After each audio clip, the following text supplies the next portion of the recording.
Hello നമസ്കാരം, welcome to my YouTube channel. ഞാൻ ഇന്ന് നിങ്ങളുടെ മുമ്പിൽ വന്നത് നിങ്ങൾക്ക് യൂസ്ഫുൾ ആയിട്ടുള്ള കുറച്ച് കാര്യങ്ങൾ പറഞ്ഞു തരാൻ വേണ്ടിയിട്ടാണ്. യൂസ്ഫുൾ എന്ന് പറയുമ്പോൾ നമ്മുടെ ലൈഫിൽ നമുക്ക് ഡിസിഷൻ എടുക്കാൻ എല്ലാ സമയത്തും ബുദ്ധിമുട്ടുന്ന ആൾക്കാരുണ്ടാവും. ചില സമയത്ത് നമുക്ക് എന്ത് തീരുമാനം എടുക്കണം എന്ന് ബുദ്ധിമുട്ടുന്നവർക്ക് വേണ്ടിയിട്ടുള്ളൊരു വീഡിയോ ആണിത്. എൻ്റെ ചാനൽ ഇഷ്ടപ്പെടുവാണെങ്കിൽ, നിങ്ങൾ ആദ്യമായിട്ടാണ് എൻ്റെ ചാനൽ കാണുവാണെങ്കിൽ എന്തായാലും എൻ്റെ ചാനൽ സബ്സ്ക്രൈബ് ചെയ്യുക. ഞാൻ നിങ്ങൾക്ക് അതിൻ്റെ ട്രിക്കുകൾ ഞാൻ നിങ്ങൾക്ക് പറഞ്ഞുതരാം.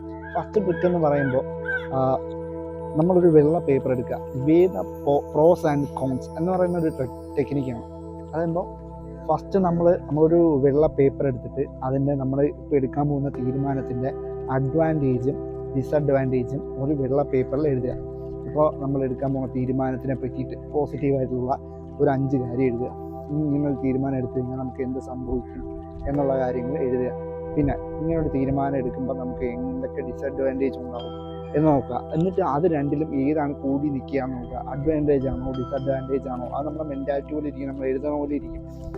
അഡ്വാൻറ്റേജ് എന്താണെന്ന് പോസിറ്റീവായിട്ടുള്ള കാര്യങ്ങൾ കൂടുതൽ ശ്രമിക്കുക. എന്നിട്ട് അത് അനാലിസിസ് ചെയ്തിട്ട് ലോജിക്കലായിട്ടേ ഒരു തീരുമാനം എടുക്കാവൂ. ഇതാണ് ഫസ്റ്റ് സ്റ്റെപ്പ്, ഡിസിഷൻ മേക്കിങ്ങിൻ്റെ ഫസ്റ്റ് കാര്യം, ഡിസിഷൻ മേക്കിങ്ങിൻ്റെ ഫസ്റ്റ് റൂൾ എന്ന് വേണമെങ്കിൽ പറയാം. രണ്ടാമത്തെ ട്രിക്ക് എന്ന് പറഞ്ഞാൽ ഞാൻ ഒന്ന് എഴുതി വെച്ചിട്ടുണ്ട്, ഞാൻ പറഞ്ഞുതരാം. പിന്നെ രണ്ടാമത്തെ മെയിൻ പോയിന്റ് എന്ന് പറയുമ്പോൾ ഡിസിഷൻ നമ്മളൊരു പ്രഷർ സമയത്ത്, നമുക്ക് സമ്മർദ്ദമുള്ള സമയത്ത് ഒരിക്കലും ഒരു ഡിസിഷൻ എടുക്കാൻ പാടില്ല. അതായത് don't take decision under pressure. അതായത് ഇപ്പോൾ നമുക്ക് സമ്മർദ്ദമാണ്, നമുക്ക് ഒരുപാട് പേര് നമ്മൾക്ക് ഇങ്ങനെ ഒരു തീരുമാനം എടുക്കുക, അങ്ങനെ തീരുമാനം എടുക്കുക എന്ന് പറയുന്ന സിറ്റുവേഷനിൽ നമ്മളൊരു തീരുമാനം എടുത്തു കഴിഞ്ഞാൽ അത് അട്ടർ ഫ്ലോപ്പ് ആവും. അത് 100% അത് ഫെയിലിയർ ആയിരിക്കും. ആ ഡിസിഷൻ തെറ്റായിട്ടുള്ള ഡിസിഷൻ ആയിരിക്കും.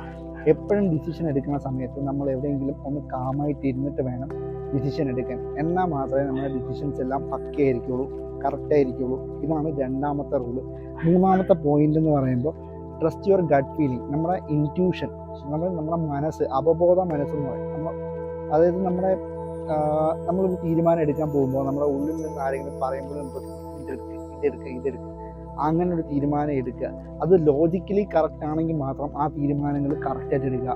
അതാണ് ട്രസ്റ്റ് യുവർ ഗട്ട് ഫീലിംഗ് എന്ന് പറയുന്ന പോയിന്റ്. അത് കഴിഞ്ഞിട്ട് 10-10-10 റൂൾ എന്ന് പറയുന്ന ഒരു പോയിന്റ് ഉണ്ട്.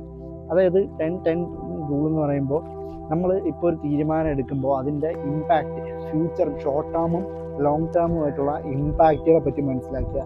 ഷോർട്ട് ടേം ഇമ്പാക്റ്റ് എന്ന് പറയുമ്പോൾ നമ്മളിപ്പോൾ എടുക്കുന്ന തീരുമാനം വരുന്ന കുറച്ച് സമയത്തിനുള്ളിൽ നമുക്ക് എങ്ങനെ രീതിയിൽ ബാധിക്കും എന്ന് മനസ്സിലാക്കുക. അടുത്ത് ലോങ് ടേമിലുള്ള ഇതെന്ന് പറയുമ്പോൾ ഈ ഡിസിഷൻ നമ്മൾ എടുത്തു കഴിഞ്ഞാൽ നമുക്ക് ലോങ് ടേമിൽ എന്തൊക്കെയാണ് ബാധിക്കാൻ പോകുന്നത് എന്ന് മനസ്സിലാക്കുക. ഞാനത് എൻ്റെ ഒരു ലൈഫ് എക്സ്പീരിയൻസ് വെച്ച് പറഞ്ഞുതരാം. ഞാനൊരു MNC കമ്പനിയിൽ വർക്ക് ചെയ്ത ഒരാളാണ്. അപ്പോൾ ഞാൻ അവിടുത്തെ ജോബ് റിസൈൻ ചെയ്തിട്ടാണ് ഇവിടേക്കൊരു ഇന്ത്യൻ കമ്പനിയിൽ വർക്ക് ചെയ്യാൻ തുടങ്ങിയത്. പിന്നെ എൻ്റെ ഇഷ്ടമുള്ള ആ കമ്പനിയിൽ വർക്ക് ചെയ്യാൻ തുടങ്ങിയതിന് ശേഷമാണ് എനിക്ക് യൂട്യൂബ്, ഇൻസ്റ്റാഗ്രാം അങ്ങനെയൊക്കെ പറഞ്ഞിട്ട് എൻ്റെ സമാധാനം കിട്ടുന്ന കാര്യങ്ങളിലോട്ട് ചെയ്യാൻ തുടങ്ങി. എനിക്കൊരു കോർപ്പറേറ്റ് കമ്പനിയിൽ വർക്ക് ചെയ്ത സമയത്ത് എനിക്ക് ഒട്ടും സമാധാനമില്ലായിരുന്നു.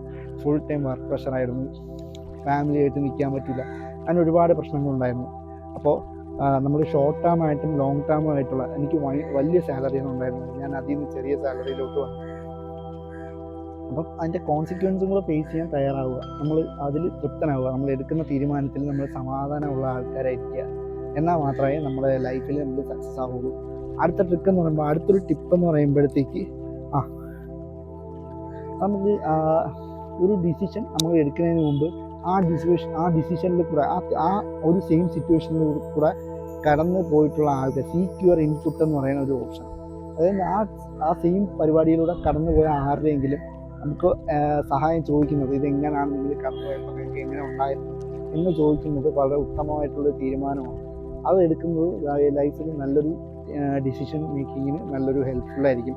സീക്ക് യുവർ ഇൻപുട്ട് എന്നാണ് ആ ഓപ്ഷൻ്റെ പേര്, ആ പ്രോസസ്സിൻ്റെ പേര്. ഓക്കെ, ആ സെയിം സിറ്റുവേഷൻ കടന്നു പോയിട്ടുള്ള ആൾക്കാരുടെ അടുത്ത് നമ്മൾ ഹെൽപ്പ് ചോദിക്കുന്നത് ഒരിക്കലും ഒരു തെറ്റല്ല. പിന്നെ എന്താ പറയേണ്ടത്?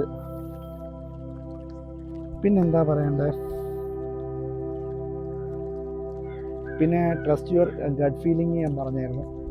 ഇതൊക്കെ തന്നെയാണ് മെയിൻ പോയിന്റ്. ഒരു തീരുമാനം എടുക്കുന്നതിന് മുമ്പ് എന്തൊക്കെ കാര്യങ്ങളാണ് ശ്രദ്ധിക്കേണ്ടതെന്നുള്ളൊരു ഡീറ്റെയിൽഡ് കാര്യങ്ങളാണ് ഞാൻ പറഞ്ഞത്. നിങ്ങൾക്ക് എന്തെങ്കിലും സംശയങ്ങളുണ്ടെങ്കിൽ, നിങ്ങൾക്ക് എന്ത് തരം ടോപ്പിക്കുകളാണ് നിങ്ങൾക്ക് വേണ്ടത് എന്ന് നിങ്ങൾ കമൻറ്റ് ചെയ്യുക, അല്ലെങ്കിൽ നിങ്ങൾ മെസ്സേജ് അയയ്ക്കുക.